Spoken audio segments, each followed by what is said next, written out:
Hi friends, అందరు బాగున్నారండి. చూడండి, చింతిగురు పెసరపప్పు పప్పులుసు మనం ఎలా చేసుకోవాలో ఒకసారి చూద్దామండి. కావాల్సినవన్నీ కూడా పదార్థాలు చూడండి. ఒకసారి మీరు ఎలా తయారు చేసుకోవాలో ఇప్పుడు చూద్దామండి. స్టవ్ వెలిగించుకుందామండి. బాండిలు పెట్టుకుందాము.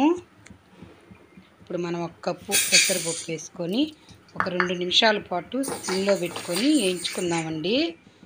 కొంచెం ఏగిపోయిందండి. ఇప్పుడు దబరలు కళాయిలో పోసేసుకొని 1 గ్లాసు నీళ్లు పోసి బాగా కడుక్కున్నామండి 2 టైమ్స్. ఇప్పుడు 1 గ్లాసు నీళ్లు కూడా దానిలోకి యాడ్ చేసేసుకున్నాం. స్టవ్ వెలిగించి స్టవ్ మీద పెట్టేసుకున్నాం కదండి. ఇప్పుడు నీళ్లు కూడా పోసేసుకుందాము. చిటికెడు పసుపు కూడా వేసేసుకుందామండి. పచ్చిమిరపకాయలు కూడా వేసేద్దాము.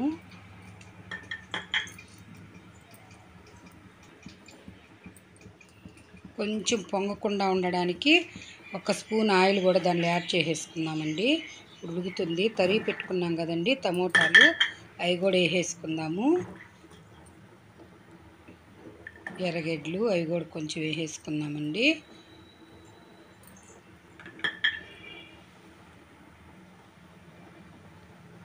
పెసరపప్పు చింతిగురు పప్పు అండి, చాలా బాగుంటుందండి. మనం కడిగి పెట్టుకున్నాం కదా చింతిగురు, అది కూడా దానిలో వేసేసుకున్నామండి. 1 చిటిక చింతపండు కూడా లైట్గా కొంచెం పులుపు కోసం అండి. చింతిగురు పులిపే సాలదండి. దానిలో 1 చిటిక చింతపండు కూడా మనం యాడ్ చేసేసుకున్నామండి. ఇప్పుడు కొంచెం ఉప్పు కూడా యాడ్ చేసేసుకున్నాము. ఉడికిపోయిందండి ఫ్రెండ్స్. స్టవ్ ఆపేసుకుందాము.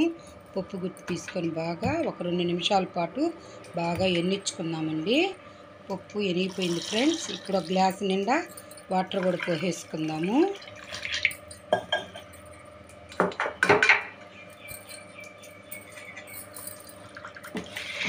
కాసేపు కలుపుకున్నామండి.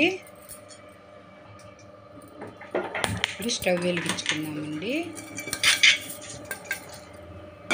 బాండీలు కూడా పెట్టేసుకుందాము. బాండీలు కొంచెం వేడయ్యాక ఒక 2 స్పూన్లు నూనె దానిలోకి వేసేసుకుందామండి. నూనె ఒక్కరో వేడైన తర్వాత కొన్ని ఆవాలు వేగాక కొంచెం జీలకర్ర కూడా వేసేసుకున్నామండి. ఎర్రగడ్డలు కూడా మనం తరిగి పెట్టుకున్నాం కదా, అవి కూడా వేసేసుకున్నాము. ఇప్పుడు ఉప్పు మిరపకాయలండి, ఈ పప్పులు చాలా బాగుంటాయి ఫ్రెండ్స్. కరివేపాకు అవన్నీ వేసుకొని ఒక 2 నిమిషాల పాటు వేసుకుంది ఫ్రెండ్స్. ఇప్పుడు పప్పు దానిలో పోసేసుకుందామండి.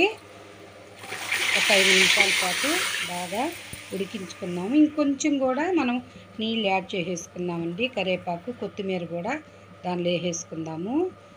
ఒక 5 నిమిషాల పాటు ఉడికిపోయిన తర్వాత పప్పులుసు రెడీ అయిపోతుంది ఫ్రెండ్స్. చూడండి, చాలా బాగుంటుందండి ఫ్రెండ్స్. చింతిగురుతో చేసుకుంటే పప్పులుసు కూడా రెడీ అయిపోయింది. 5 నిమిషాల పాటు ఉడికిపోయింది ఫ్రెండ్స్. దానిలోకి నంచుకోవడానికి కోడిగుడ్లు కూడా మనం ఉడకబెట్టుకొని కొంచెం ఫ్రై లాగా కూడా చేసుకున్నామండి. చూడండి ఫ్రెండ్స్, చాలా బాగుంటుంది ఫ్రెండ్స్. ఒకసారి ట్రై చేయండి మీరు కూడా.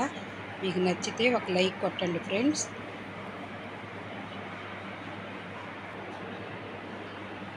చాలా బాగుంటుంది ఫ్రెండ్స్. చూడండి ఒకసారి. పెసరపప్పు చింతిగురు పప్పులుసు కోడిగుడ్డు ఫ్రై బాగుంటుంది.